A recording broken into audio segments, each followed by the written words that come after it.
Hi everyone, welcome to today's session on the organic chemistry. In this video, we will explore an important foundation topic for the reaction mechanisms, that is, types of reagents and the reactive intermediates. Understanding of these concepts is essential for grasping how organic reactions occur at the molecular level. Let's begin the session first of the types of reagents and reactive intermediates.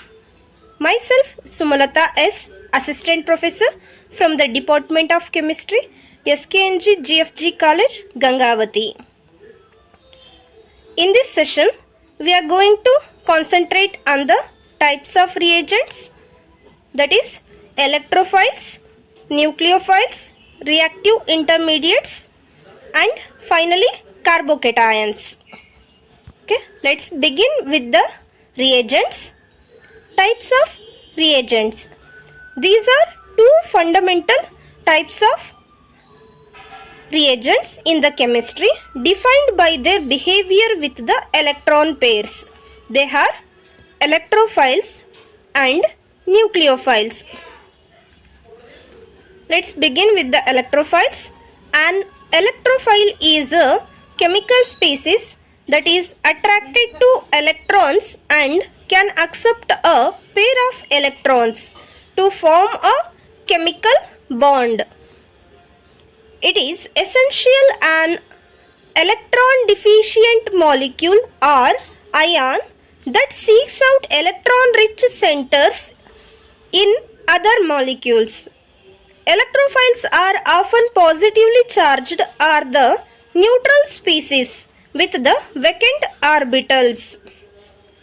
The term electrophile comes from the electro meaning electron and the phile meaning love or attracted to, means these electrophiles are the electron deficient species and these are attracted towards the electron rich centers.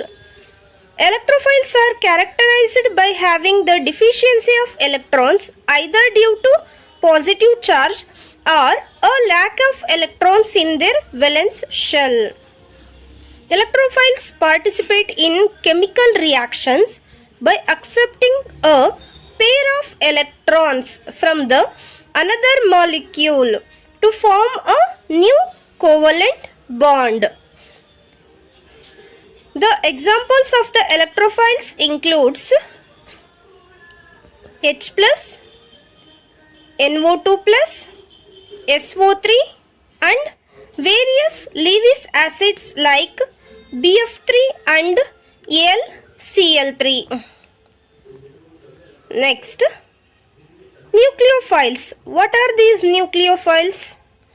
A nucleophile is a chemical species that donates an electron pair to form a new chemical bond. Means electrophiles are the electron deficient species, whereas the nucleophiles are electron rich species. It is attracted to the region of positive charge within a molecule, hence the name nucleus loving. We call the electrophile as a electrons loving, whereas the nucleophiles are the nucleus loving. Nucleophiles are typically electron rich, possessing the lone pair of electrons or the pi bonds. The nucleophiles act as a electron pair donors in a chemical reaction, forming a new bond with an electron deficient atom or the molecule. Because they donate the electrons, the nucleophiles are also classified as a Lewis bases. Nucleophiles can be negatively charged or neutral species with the lone pair of electrons and the molecule or the species. Example, hydroxide ion OH minus, halide ions Cl minus, Br minus, I minus and ammonia NH3. Here there is a lone pair of electrons present on the nitrogen atom. And water molecule H2O. Here there is a two lone pair of electrons present on the oxygen atom. This water molecule acts as both as a electrophile and also as the nucleophile. And the last one is the alcohols. That is the formula ROH. There is a lone pair of electrons present on the oxygen atom. These species are acting as nucleophiles. Electrophiles are the electron deficient species, whereas the nucleophiles are the electron rich species. For any reaction to take place, we require both the electrophiles as well as the nucleophiles. These electrophiles and nucleophiles, by the sharing of or the transfer of electrons from the nucleophiles to electrophiles, to form a new chemical bonds, resulting in the formation of the organic molecules. Now, coming to the reactive intermediates. What are these reactive intermediates? Reactive intermediates are short-lived, high energy and highly reactive molecules formed during the chemical reactions. Means these reactive intermediates are the short-lived. These are having the short span of life, and these are unstable, and these are formed during the chemical reactions. An intermediate is a molecular entity that is formed from the reactants and reacts further to give the directly observed products of the chemical reaction. Only in exceptional cases can these compounds be isolated and stored. Means these reactive intermediates are, because of the short-lived, these cannot be isolated. These are formed during the chemical reactions and gets converted to the other products. Only in some exceptional cases, by maintaining certain conditions, we can isolate these compounds and can be stored.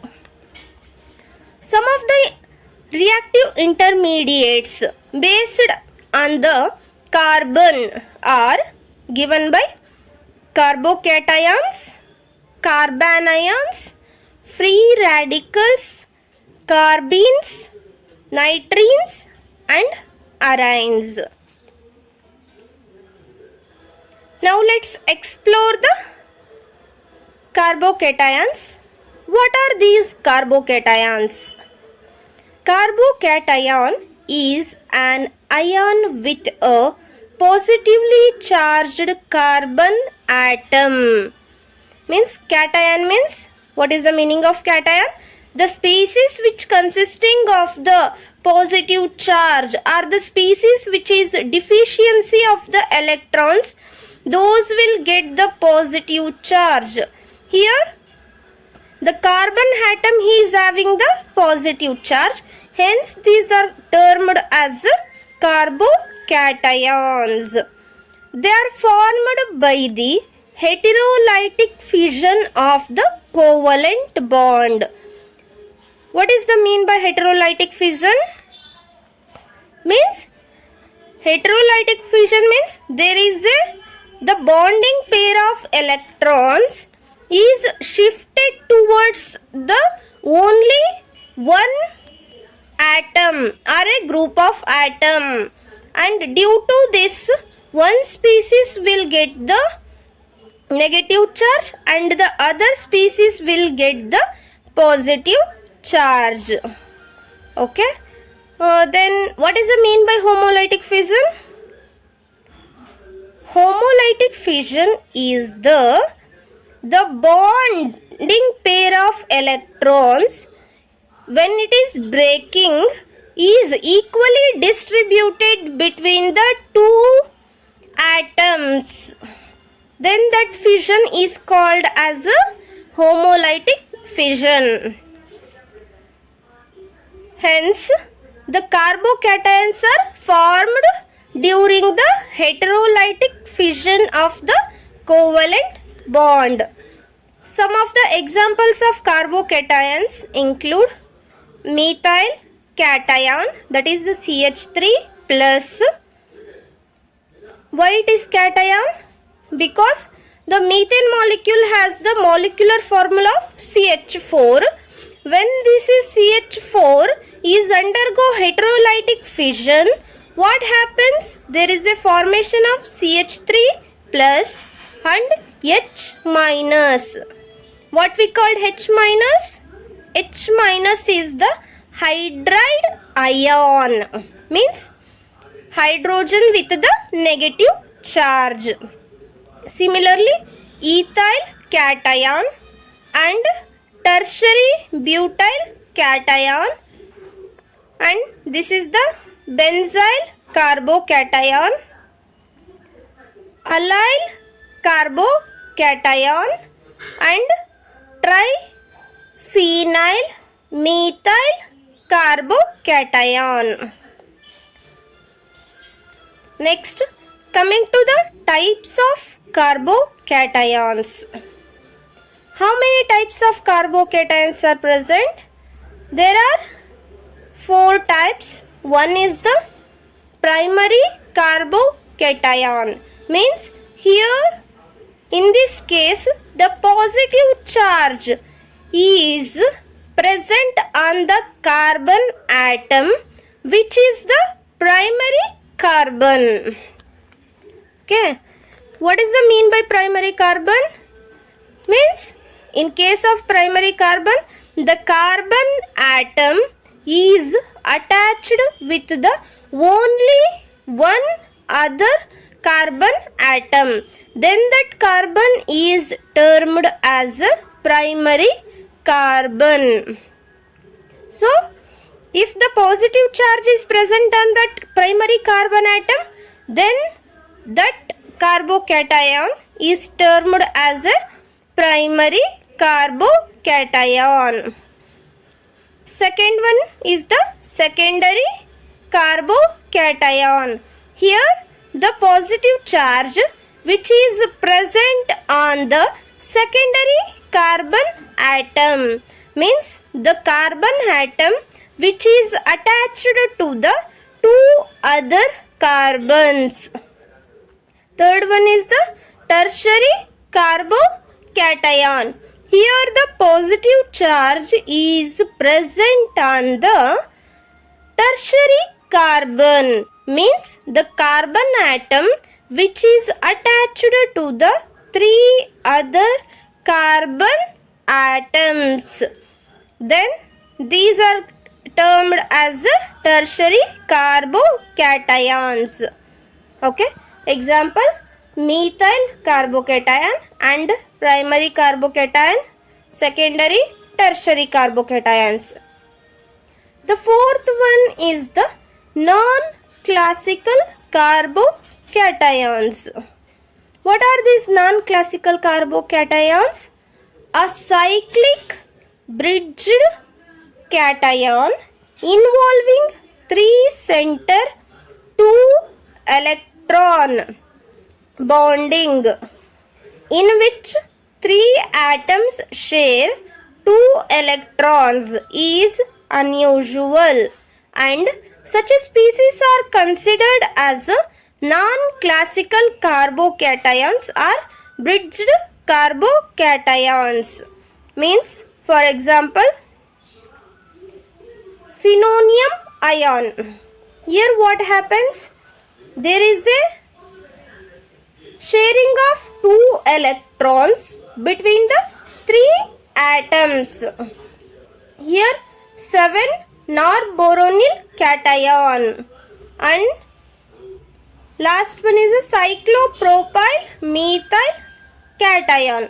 These are termed as non-classical carbocations. Okay.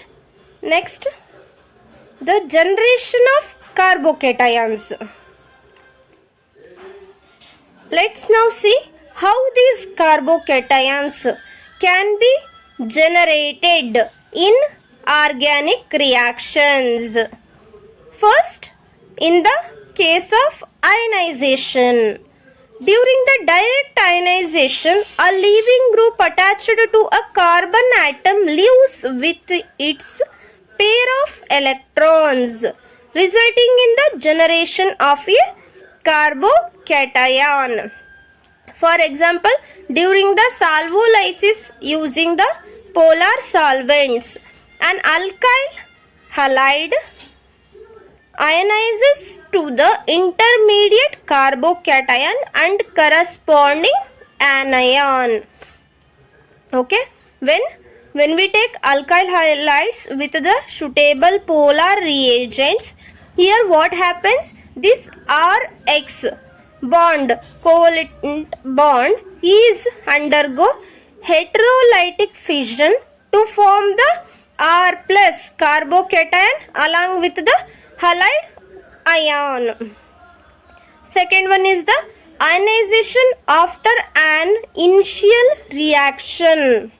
Means protonation of an alcohol gives an oxonium ion which ionizes to a carbocation with the loss of water molecule. Means here what happens? Ionization takes place after the initial reaction. In first case, there is a directly ionization takes place. Here what happens? Here first protonation takes place. After that there is a ionization process. For example, ROH, alcohol. In alcohol, oxygen atom is having the 2 lone pair of electrons. Means these are the electron rich species. Means these are the nucleophiles. These can attract it towards the electron deficient species, that is H plus. When this lone pair of electrons react with the H plus to give the RO plus H2. After this what happens? There is this O plus, means there is a deficiency of electrons. Due to this, the bonding pair of electrons is completely shifted towards this oxygen atom, and that gets released as a water molecule. Due to this, there is a deficiency of the electrons and it formed as a R plus carbocation. Third one is the attack of pi system on the electrophiles. What are these pi system? Means the double bonded or triple bonded compounds are termed as a pi system. Means these are having the extra electrons. This bonding pair of electrons will attach to the electron deficient electrophiles. Okay, so there is a formation of the carbocations. Attack of pi system such as alkene or alkyne by an electrophile like proton or brominium ion, etc., results in the development of the positive charge on the adjacent carbon and leads to the formation of the carbocation intermediate. Okay. Next, what is the structure of the carbocation? There are 6 valence electrons in a carbocation. Therefore, they have deficiency of electron and they act as a Lewis acid. Okay. Usually what is the rule? Octet rule. Means the complete shell is consisting of the 8 electrons. But here due to the 6 valence electrons there is a deficiency of the 2 more electrons. Bonding pair of 2 more bonding pair of electrons. Hence this atom or this group carbocation is acting as Lewis acids. The carbon bearing positive charge of a carbocation means the carbocation is the carbon which is having the positive charge is sp2 hybridized and has a vacant unhybridized p orbital. Due to the sp2 hybridization, the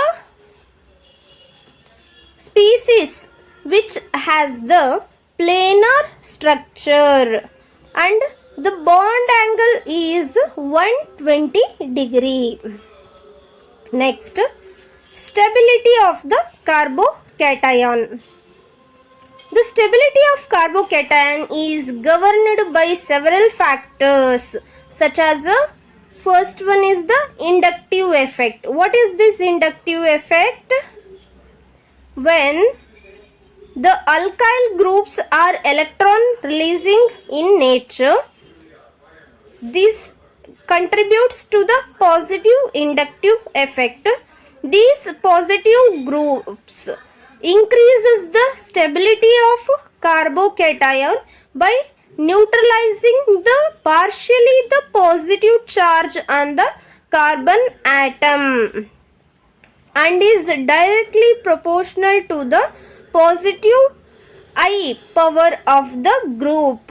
More the number of alkyl groups attached, more will be the stability of the carbocation.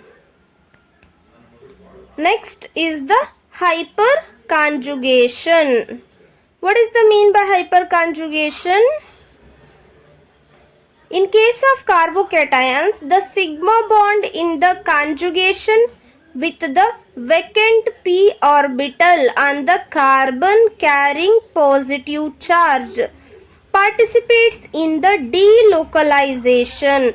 For example, in case of benzyl carbocation, what is the structure? Benzene ring with the C plus. Okay.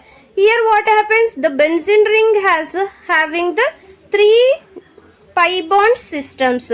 Here this pi bond will shift to stabilize the carbocation, means there is a delocalization of electrons takes place. This delocalization is also termed as a hyperconjugation effect. Thus, spreading the charge all over the alkyl groups. More the number of sigma bonds in conjugation with the vacant p orbital, more will be the stability of carbocation. Next one is the resonance. Because of resonance stabilizes the structure, thereby lowers the energy of the carbocation and hydrogen will add to the carbon in the double bond that produces the delocalization of the electrons. Next, let's now see how these intermediates play a role in the actual reactions. First one, react with a nucleophile to give the SN1 product. The carbocation may combine with a negative ion or the species possessing an electron pair, that is such as a OH minus, Cl minus, Br minus, I minus, H2O, etc. Means when the carbocations react with the nucleophiles, there is a formation of the new compound. For example, when methyl carbocation reacts with the OH minus, form the methyl alcohol. When methyl carbocation reacts with the Cl minus, forming the methyl chloride, that is CH3 plus Cl minus gives rise to CH3Cl. Next, second one is the lose a proton to give an even product. The carbocation formed may undergo loss of proton from the beta carbon to give an alkene.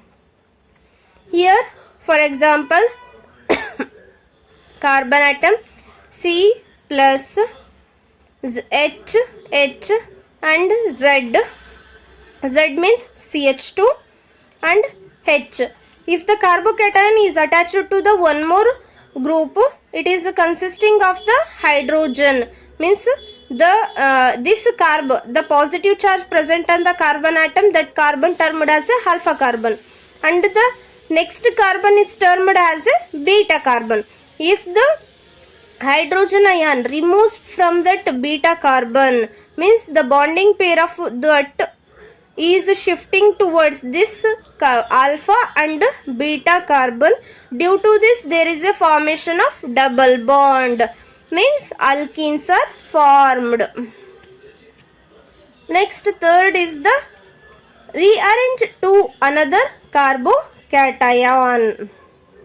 Means during the rearrangement, an alkyl or a aryl group or the hydrogen migrates towards the positively charged carbon with its electron pair, leaving another positive charged more stable carbocation behind. Means the primary carbocations, means carbon atoms which is attached to the one other carbon, there is a shifting of this beta hydrogen to the alpha. Due to this, there is a deficiency of electrons on the beta carbon. Hence, there is a formation of the secondary carbocation.